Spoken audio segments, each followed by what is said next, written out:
India के NSA Ajit Doval Iran में, एक तो ईरान ने इंडिया से ये कहा है कि जिस तरह आप रशिया से ऑयल की अब ये ट्रेड कर रहे हैं तो उसी मॉडल पर हमारे साथ भी करें, हमारे साथ क्यों नहीं कर रहे, और जो करेंसीज में ट्रेड होने की बात हो रही है तो वो भी हमारे साथ शुरू किया। वो कश्मीर के मसले को भी जो है उसने बैक बर्नर पे डाल दी, और अब हम एक फेवर के तौर पे कोशिश कर रहे हैं कि भारत हमसे बात ही कर ले। कश्मीर तो बहुत दूर की बात है सर। बच्चे भीख मांग रहे, जिन हाथों में किताबें होनी चाहिए उन हाथों में कटोरे हैं। 75 साल से रोटी कपड़ा मकान का नारा हम सुनते आए हैं, कश्मीर का नारा हम सुनते हैं, वो ना तो रोटी कपड़ा मकान मिला ना कश्मीर मिला। ये पूछा जाए कि इस कंडीशन में आटा चाहिए या कश्मीर चाहिए, ईमानदारी से बताएं क्या जवाब देंगे? कश्मीर भी चाहिए, आटा भी चाहिए। नहीं, मैं इस टाइम कंडीशन की बात कर रहा हूँ। आटा है, क्योंकि गरीब के पास रोटी नहीं है तो वो खाएगा। हाँ, पहले पेट होगा तो फिर दूसरा काम। इंडिया के NSA अजीत दोवल ईरान में, एक तो ईरान ने इंडिया से ये कहा है कि जिस तरह आप रशिया से ऑयल की अब ये ट्रेड कर रहे हैं तो उसी मॉडल पर हमारे साथ भी करें, हमारे साथ क्यों नहीं कर रहे, और जो करेंसीज में ट्रेड होने की बात हो रही है तो वो भी हमारे साथ शुरू किया। एक तो ईरान ने इंडिया से ये कहा है कि जिस तरह आप रशिया से ऑयल की अब ये ट्रेड कर रहे हैं तो उसी मॉडल पर हमारे साथ भी करें, हमारे साथ क्यों नहीं कर रहे, और जो करेंसीज में ट्रेड होने की बात हो रही है तो वो भी हमारे साथ शुरू किया। इंडिया के NSA अजीत दोवल ईरान में कहा जा रहा है कि ये एक पहले से वैसे तो होते ही ऐसे विजिट्स जो है पता होता है, लेकिन अचानक इस विजिट को कहा जा रहा है जो पब्लिश हो रहा है इंटरनेशनल मीडिया में। उसमें दो बातें अभी तक सामने आई कि एक तो उन्होंने कहा कि आपको पता ही है कि रशिया से जो ऑयल खरीदा है बड़े पैमाने पर इंडिया ने, वो अब कहा जा रहा है कि यूरोपियन कंट्रीज की जो गाड़ियां उनमें वो वाला ऑयल इंडिया के थ्रू पहुंच रहा है और वहां पे इस्तेमाल हो रहा है। तो बड़ी एक उनकी स्ट्रेटजी है ये, लेकिन उस ईरान ने कहा है कि हमारे साथ भी ये करें, क्योंकि उनके ऊपर भी तो पाबंदियां लगी थी ना जिस तरह रशिया, तो वो कह रहे हैं कि हमारे साथ क्यों नहीं। और दूसरा साथ में ये भी बात सामने आई कि जो करेंसी इसकी के जी इंडियन करेंसी में ये होगा, तो उन्होंने कहा कि ये जो है लोकल करेंसीज में जो तिजारत की बात हो रही है उसमें भी हमें शामिल किया। देखें जी, ये तो एक हवाले से इस वक्त टॉक ऑफ द टाउन है। वो जो टाउन है, वो जो इलाका है रूस से लेके तो चीन तक और वहाँ से लेके ईरान तक, ये सारा जो इसमें जो नई डेवलपमेंट्स हुई हैं सारी इस हवाले से, तो इसमें ये खबर तो ऑलरेडी आई है और इस पर बड़ी डिस्कशन हुई है कि इंडिया जो है वो रूसी तेल रीसप्लाई कर रहा है यूरोपियंस को। खुद ईरान जो है इस पे, चूंकि सबसे ज्यादा पहली दफा जब ईरान पे पाबंदी लगाई थी अमेरिकियों ने ऑयल एक्सपोर्ट की, तो उस वक्त इस खिते में सबसे बड़ा एक्सपोर्टर जो है वो ईरान ही था, और उस वक्त उसके पास तेल के ज़खायर भी किसी और मुल्क के जो मालूम ज़खायर थे, बाद में कुछ को मालूम हुआ कि हमारे पास भी ज्यादा है, उससे कहीं ज्यादा थे। तो one of the top power थी जिसकी कमर तोड़ने के लिए जाहिर है कि वेस्टर्न वर्ल्ड की तरफ से जो पहली शर्त रखी गई थी 1979 के रेवोल्यूशन के बाद कि जी इसका ऑयल जो है वो एक्सपोर्ट नहीं हो सकता। उसके बाद आपको पता है जितनी रिपोर्ट्स आई हैं उसमें किन किन मुल्कों ने जो है उसका ऑयल जो है वो एक्सपोर्ट किया है, यानी जिसमें बाकायदा अपने टैंकरों में ईरान का तेल उठा के तो ले जाके रीसप्लाई किया है। उसमें बेशुमार मुल्कों के नाम आते हैं, लेकिन उसमें सबसे ज्यादा जो हैरत अंगेज लोगों के लिए होना चाहिए वो इजराइल का नाम है कि इजराइल ने बहुत बड़ी तादाद में, यानी हजारों टन जो ऑयल है वो ईरान से लेके तो अपने टैंकरों में डाल के तो यूरोप को सप्लाई किया। लीडरशिप के साथ वो कश्मीर के मसले को भी जो है उसने बैक बर्नर पे डाल दी, और अब हम एक फेवर के तौर पे कोशिश कर रहे हैं कि भारत हमसे बात ही कर ले। कश्मीर तो बहुत दूर की बात है सर। 5 अगस्त 2019 के बाद जो चीज सबसे ज्यादा अंडर प्ले, जिसको आप कह सकते हैं या डाउन प्ले हुई है, वो कश्मीर कमेटी है। जाहिर आप जानते होंगे कि Kashmir committee was a big deal, और हर दौर में ख्वाह भारत के साथ आपके ताल्लुकात कैसे हों या ना हो, लेकिन कश्मीर कमेटी ऑलवेज एक बिग डील होती थी कि जी वो आज़ाद कश्मीर में जाके लोगों को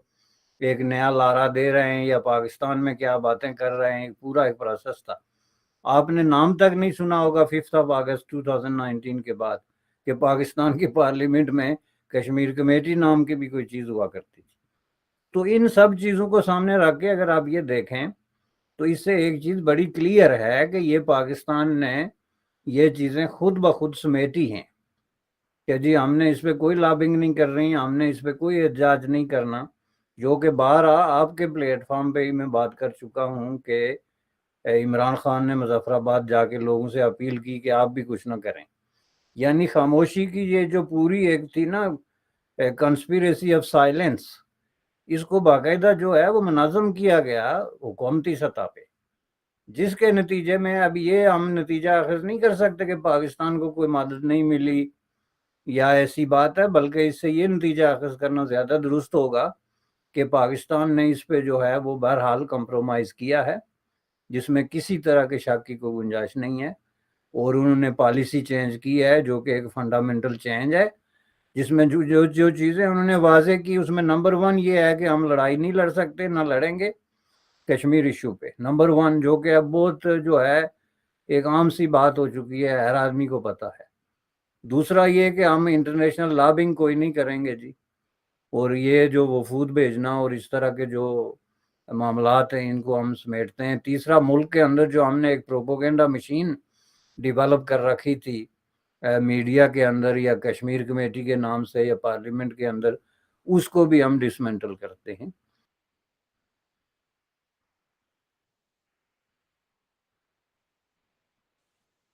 سر آپ سن سکتے ہیں؟ Yes, now is okay.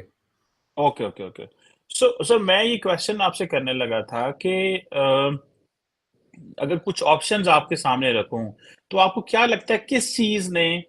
Pakistan کی جو فیلئر ہے اس کو ممکن بنایا کشمیر پہ؟ کیا آپ کو لگتا ہے کہ ملٹری ایڈونچرزم جو رہی ہے، پاکستان ملٹری کی جو کشمیر پالیسی کے اوپر یہ جو جہاد اور ہم نے یہ چیزیں لے کے آئے، تھرڈ جو پاکستان کے اندر سول ملٹری سنک نہ ہونا، اس کو آپ سمجھتے ہیں کہ یہ بڑا فیکٹر ہے، یا کہ آپ سمجھتے ہیں کہ انڈیا کی پوزیشن بدل گئی ہے اور اس چیز نے آج ہمیں یہاں پہ کھڑا کر دیا ہے کہ ہم جو ہمارے پالیٹیشین ہیں، اگر آپ کو یاد ہوگا کہ بلاول بھٹو زرداری نے پارلیمنٹ میں تھوڑا عرصہ پہلے کہا تھا کہ ہمارے جو کچھ لوگ اداروں میں بیٹھے ہیں ان کو بڑا شوق ہے اسٹریٹجک ایسٹس کریٹ کرنے کا، اور پھر وہ اسٹریٹجک ایسٹ ہمارے گلے پڑ جاتے ہیں. جب رشیا یوکرین وار اسٹارٹ ہوا اس وقت جو ایک چیز سب سے زیادہ نوٹس کرنے والی تھی وہ یہ تھی کہ رشیا کے لگ بھگ 600 بلین $US کے جو فوریکس ریزرو تھے وہ امریکہ نے راتوں رات سیز کر دیے. اب رشیا ان 600 بلین $US کا استعمال نہیں کر سکتا ہے، ان کو ایکسیس نہیں کر سکتا ہے.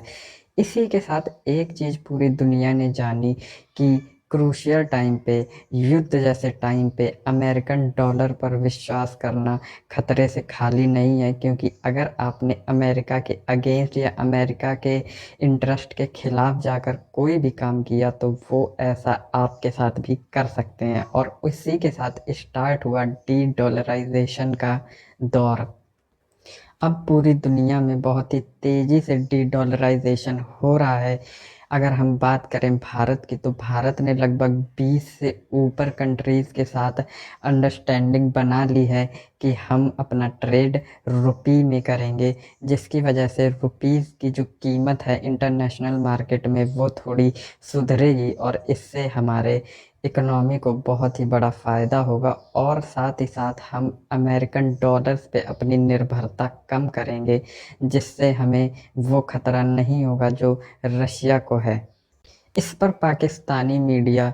رونا اسٹارٹ کر چکا ہے، اور پاکستانی میڈیا کا کہنا ہے کہ آخر ہم کیوں روس سے سستا تیل نہیں لے پا رہے، یا پھر ہم کیوں اپنی کرنسی میں ٹریڈ نہیں کر پا رہے. لیکن پاکستانی رپورٹرز کو شاید یہ نہیں پتہ کہ پاکستانی کرنسی کی جو ویلیو ہے وہ ٹیشو پیپر کے برابر بھی نہیں ہے آج، اور ایسی کرنسی کو لے کر دنیا میں کوئی بھی ملک ٹریڈ کرنا نہیں چاہے گا.